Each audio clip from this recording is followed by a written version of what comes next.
Typically, when people go out to a local bar, they want to enjoy the atmosphere of loud music with their friends, and sometimes they would meet some unfamiliar faces and form new friendships. But no one really is thinking about how they're going to feel the next morning. They just want to enjoy their time dancing and having some drinks as the night goes on. But no one would have guessed the horrors a Florida man would inflict on several women the next morning after pulling an all-nighter upon leaving the bar. This man's name, you might ask, shares the same name with the alter ego of the Marvel character Deadpool, Wade Wilson, who is now some viral TikTok star after thousands of women are romanticizing him, even after finding out this man is a stone-cold murderer.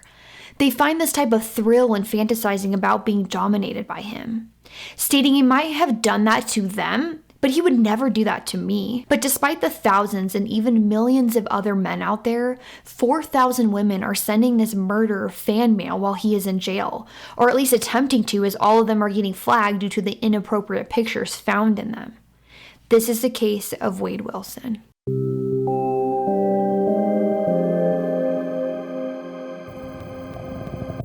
Hi everyone, welcome back to True Crime List with me, Alyssa. If you are new, welcome, glad you could join.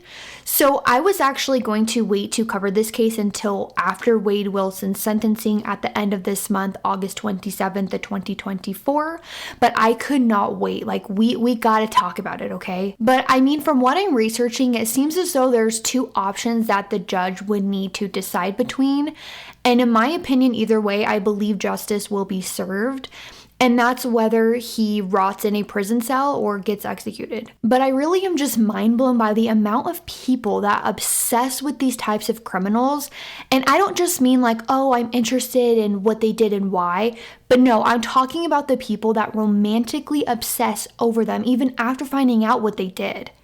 It's just so sick to me, and I honestly am really interested to know the psychology around this because I simply do not understand it. But maybe it's not my place to understand. So anyway, let's get into it. So what we do know about Wade was that his birth parents were 15 and 16 years old when he was born.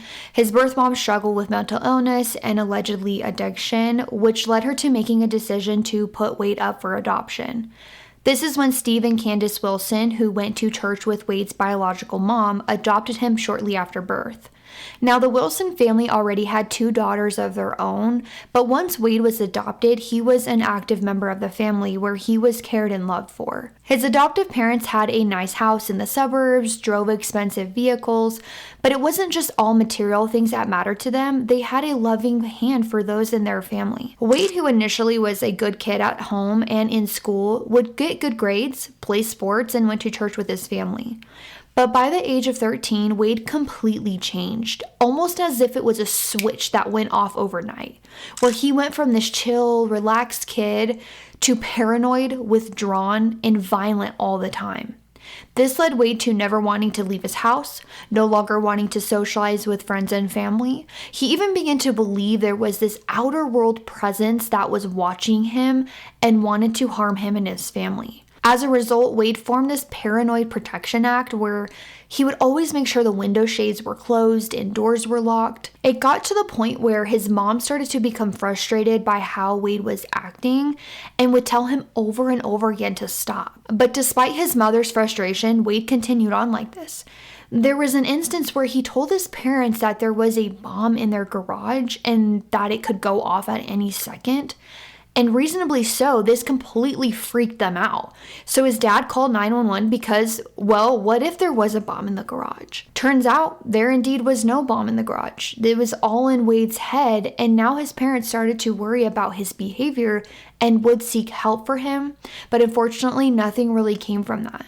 This led Wade to start dabbling in illegal drugs to cope with his anxiety and depression, but remember, he is only 13 at this time. Wade would end up getting addicted to these heavy synthetic stimulants that start with an M and another that starts with a C. And during this time, he became difficult to manage at home and at school, and his aggression was just increasingly concerning to the point where police started getting involved on multiple occasions. There was even this one time where he was involuntarily admitted to a mental health facility, but again, nothing came out of this. By the time Wade was about 18 years old, Wade suffered from multiple head injuries from sports and even was in a car accident where he was not wearing his seatbelt, and when the car crashed into a tree, he went head first into the dashboard.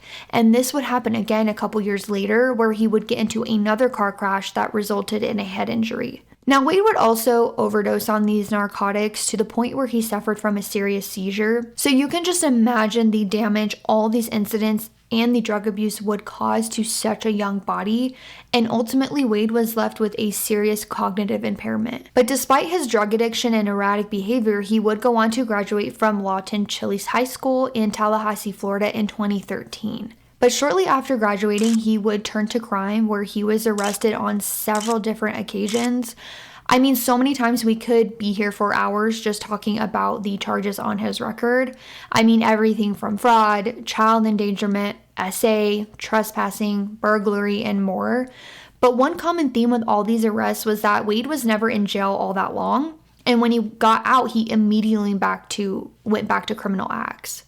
By this time, Wade would get in touch with his biological dad, but it was said that he only ever reached out if he needed something, usually money. Wade would also go on to have several romantic relationships, but a common theme with all of these relationships was that Wade was allegedly abusive to all of them. Now, one relationship that plays a part in today's case is when he started dating a woman by the name of Melissa, who went by Mila. Wade was actually in and out of jail on charges related to his abuse to Mila, but she would end up staying in a romantic relationship with him. This leads us to today's tragic case that took place on October 7th of 2019. Okay, so a lot happens this day, so we're actually going to start from the beginning, which technically starts the night before on Sunday, October 6th. So Wade, his girlfriend Mila, and some friends went into a local bar called Buddha Live in Fort Myers, Florida. While they were there, Wade would befriend this guy named Jason, and I guess they really hit it off.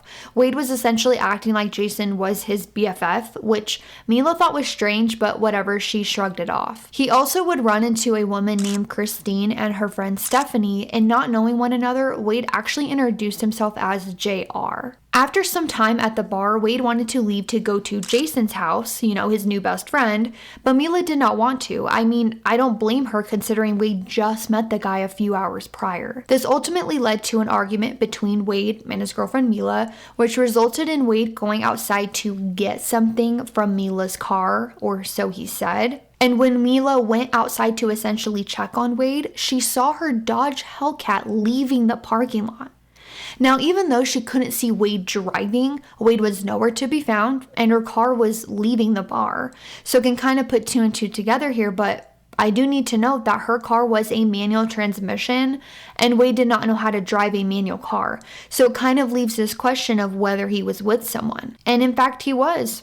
He left with Kristine, her friend Stephanie, and Jason to go back to Jason's house. Now, one of Wade and Mila's friends, Amy, would end up taking Mila home with her, where she would sleep on Amy's couch because, again, Wade left with her car, basically stealing it, in my opinion. The first stop Wade and the three others made was to Jason's house, so they went there and continued partying, in which Jason allegedly gave Wade a drug that starts with an M. And at some point, Kristine and Wade would separate themselves and would be intimate while Stephanie and Jason were just chit-chatting in another room. After a little bit, Kristine, Stephanie, and Wade planned to leave Jason's house in the Hellcat, but as they got into the vehicle and started it up, Wade realized he could not drive because, again, it was a manual transmission, or stick shift as some refer to it as. As a result, Kristine called for an Uber for the three of them to go back to Kristine's house. Once they got to Kristine's, there was this sigh of relief that Stephanie felt because they made it home safely. I mean, they had a really long night at this point. So now it was about 5 or 6 in the morning, and Stephanie would end up leaving because she had work later that morning. She gave her friend a hug goodbye and left the two at Kristine's. But little did Stephanie know this would be the last time she would see her best friend. After about an hour or so, things escalated. Wade would end up strangling Kristine to death after she had fallen asleep in her bedroom. Wade then rolled Kristine up in some bedding and left. Upon leaving, he took Kristine's phone and stole her vehicle, which was a black Nissan Versa. So now at this point, it's the next morning, Monday, October 7th, and Wade had tried multiple times to communicate with his girlfriend Mila, calling her several times from Kristine's phone, but they were out late the night prior and Mila slept through all these phone calls. But around 8 a.m., Mila would wake up to a phone call from an unknown 603 area code phone number, and when she answered, Wade was on the other line screaming at her. Wade wanted to meet her, but Mila, feeling uneasy about her well-being and Wade's past violence, asked if Amy, the friend, could go with her and told Wade she would meet him at her business, which was a local spa. So basically, Mila did not feel safe to meet him alone and wanted to do so in a public area. When Wade arrived to her business, to Mila, he was in an unknown black vehicle alone. But when Mila walked up to the car window, Wade became very aggressive and tried pulling her into the vehicle, all the while she's trying to push away to get away from him. And she would get away, but Wade ended up getting out of the vehicle, which was still in drive, so it actually ended up hitting a parked car nearby. And Mila proceeded to run towards her business for safety, but Wade would end up catching up to her where he started to drag her back to the vehicle. She would end up getting out of his control and started running back towards her business, where Wade again would catch up to her and ended up punching her in the face. Luckily, she did escape and ran to a neighboring business. Wade then got back into the black Nissan Versa that he stole from Kristine and drove off. At the same time this incident is going on, multiple people were calling into 911, including his girlfriend Mila. Due to the statements and physical injuries, the police believe there was sufficient probable cause to arrest and charge Wade with battery DV. A police officer would spot Wade parked in a Joe's Crab Shack parking lot where he was allegedly waiting for Mila, and when police approached, he let Wade know that he needs to detain him because of the incident that happened that morning with his girlfriend. Wade then completely denied that it ever happened, and as he continued to argue with the police officer, the officer asked for the keys to the vehicle, and at that point, Wade turns the car on and drives off. After Wade fled, he then drives to a local print shop that one of his friends, Josh, owned, backed into a parking spot, gets out of the car wearing no shoes, no shirt, blood all over his torso, teeth missing, walks in and confesses to his friend that he has killed people and needs a bus or a plane ticket out of town. Wade then leaves the print shop on foot, leaving Kristine's car behind. All the while, his friend Josh called 911, relaying what all just happened. When police arrive, Wade is no longer in sight, but in the vehicle Wade left behind, they find blood along with a cell phone. That was neither Wade's or Kristine's phone. So whose phone is this? Well, on the same day at a nearby field behind a grocery store called Sam's Club, there were vultures circling the air as if something was nearby that they were feeding off of. Understandably, police start searching the area, probably thinking they would find an animal lying dead nearby. But no, they end up finding a woman's body who appeared to no longer be alive, with multiple visible injuries all over her body. She was later identified as 43-year-old Diane Ruiz, a mother to two that had been recently reported missing when she did not show up to work. Allegedly, after Wade fled from the altercation with Mila, he was out driving around when he saw Diane walking on the side of a road. Not knowing this woman, he pulled over and asked for directions. He then somehow lured Diane into the car and began hitting and strangling her. He then took her out of the vehicle where he ran her over so many times she, quote, looked like spaghetti. He then flees this scene where he ends up at his friend's print shop. So at this point, the arrest warrant was granted for the battery charge against his girlfriend, and authorities did not know about the incidents with Kristine and Diane until Wade decided to call his birth father, Stephen, confessing to the murders in much detail. Wade's father knew that Wade was, quote, a good storyteller and wasn't sure what to believe at this point. He told his son to call him later that evening, and in which Wade would, twice. And on these calls, he was giving so much detail about the murders that Stephen really started to question whether Wade was telling the truth. He even put Wade on speaker with Wade's biological mom to listen because he was just in shock about what he was hearing. So Stephen would end up calling 911 and reporting what he had just heard from his son. Now remember, Wade fled his friend's print shop on foot and no one knew about his whereabouts until his father, Stephen, informed Wade he would send an Uber for him to leave town. At this point, Stephen gave police the address to where Wade was hiding out. The following day, on Tuesday, October 8th, police would arrive to a residence that Wade broke into. Police called the homeowner and they told them that Wade was not permitted to be inside the home. Now, at this time, the homeowners were out on vacation. Police then called the house's landline, in which Wade would answer, and Wade proceeded to tell police that he needed to speak to his father, then he would come outside. After about 30 minutes of police actively making commands for Wade to exit the home, Wade would end up coming outside of the home where he was arrested. This is when he was transported to the Cape Coral Police Department for booking and then later was transferred to Lee County Jail. Now, a lot of audio recordings and phone calls have came out since Wade's arrest, and there's this one with Mila, his girlfriend at the time, who he had the altercation with in front of her business. And during this audio recording, while he was in jail, it was disturbing for me to listen to because, first of all, he admits to the murders, but he keeps repeating the fact that he still loved her and that she must still love him, and it was just so gross and manipulative in my opinion. It's like, yeah, I did these horrible things, but you still love me, right? You're the best thing that's ever happened to me. You know you still love me. In the same call, he even admitted to wanting to get, quote, the needle, executed. Because why would he want to spend the rest of his life in prison if he can't have her? So not because he did these horrible things to these innocent women, but because he can't be with the quote-unquote love of his life. In October of 2020, so a year after the double homicide, Wade and another inmate allegedly tried to escape jail, but failed when officers got word of this plan. They had found that the metal frame of their window had been removed and part of the glass appeared to be tampered with, showing several cracks in the security glass. Wade also reportedly set up a getaway car for when they broke out. But the officer stated that even if Wade and the other inmates somehow broke the glass, there was no way they would be able to get through the window. Like, they would not fit. So to add to the multiple charges on Wade's record, he was charged with attempted escape and criminal mischief. And again, in April of 2023, Wade would find himself in trouble again when he was talking to someone outside of the jail named Bonnie about narcotics. Sure enough, a canine found 2 bags of drugs that tested positive for the drug starting with an M. So as a result, Wade had more drug-related charges added to his record. After Wade had essentially confessed his crimes on a recorded conversation with Mila and another occasion to his birth father. Did you stab that first girl? Did I stab her? No. You choked her? Yeah, just choked her, yeah. That's it. Okay. So the blood you had all over you was from the second girl? It might have been, yeah. Either that or it was my own blood because I had climbed a couple fences and stuff like that and I got blood. I got myself. She didn't get up and run. That's not true. I choked her out, pushed her out of the car, and then I ran her over with the car. Yeah. Was it that bad, son? It was that bad, Dad. I mean, I ran over her with a fucking car 100 times, you know? I mean, that's the part that made it bad right there.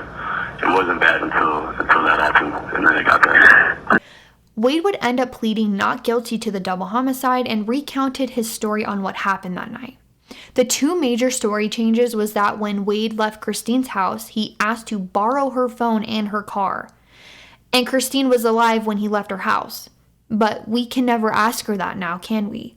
Also, he claimed that when he found Diane walking along the side of the road, he asked for directions and offered to drive Diane to work, but then dropped her off at a bus stop. But again, we can never ask her, can we? After he did this interview with the media, basically trying to claim his innocence and blamed his confession on, quote, police corruption, Stephen, his birth dad, called Wade and essentially went off on him. Did you kill Kristine Melton and Diane Ruiz? No, absolutely not. Absolutely not. You think that's not going to come up in court? So And now talking to the they media, got you on the media? so talking to the media doesn't fucking matter then. It changes everything. It shows that you don't give a fuck. It shows that now you're changing your story. Now, Wade's trial was 5 years later in June of this year, 2024, and prosecutors started opening statements with describing the gruesome murders. But what really pissed me the F off is Wade had this smirk on his face when the details were spoken about how the bodies were found. And to make it worse, in his birth dad's testimony, he mentioned that when Wade called admitting to what he had just done, his demeanor was, quote, excited.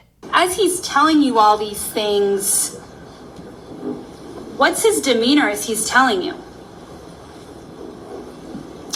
He was excited. Wade's now ex-girlfriend Mila testified in court where she described the altercation she had with Wade in front of the parking lot of her business the morning after leaving the bar, and she strongly believes that if Wade got her in the car, that she would not be alive today. Stating, quote, "There is no one behind those eyes anymore. I knew I was going to die that day." End quote. During closing arguments in the trial, the assistant state attorney stated, quote, "Strangulation is the epitome of life slipping through someone's hands."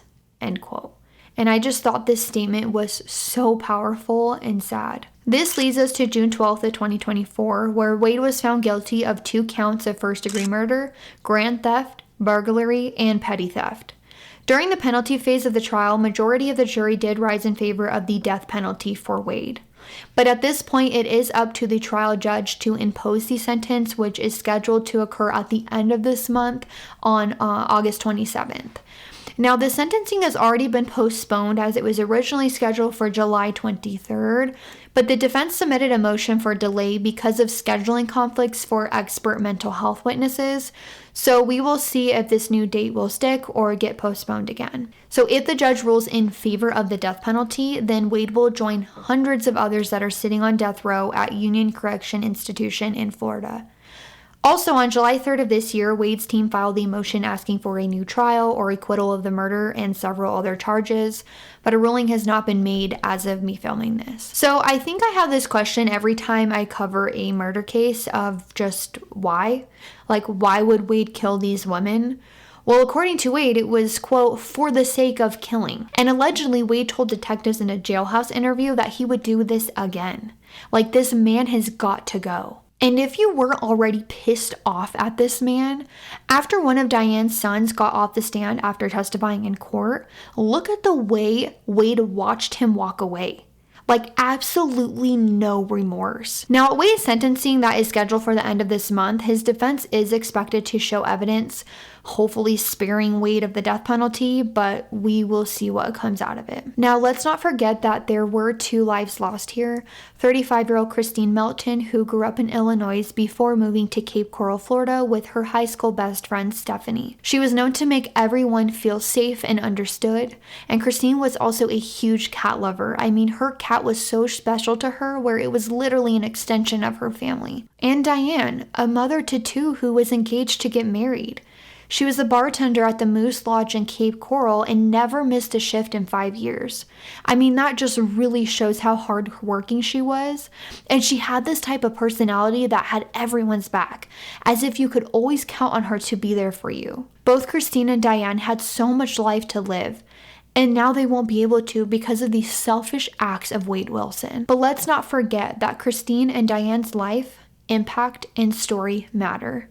So that is it for today's case. Please y'all be safe out there and have a wonderful rest of your week. Bye.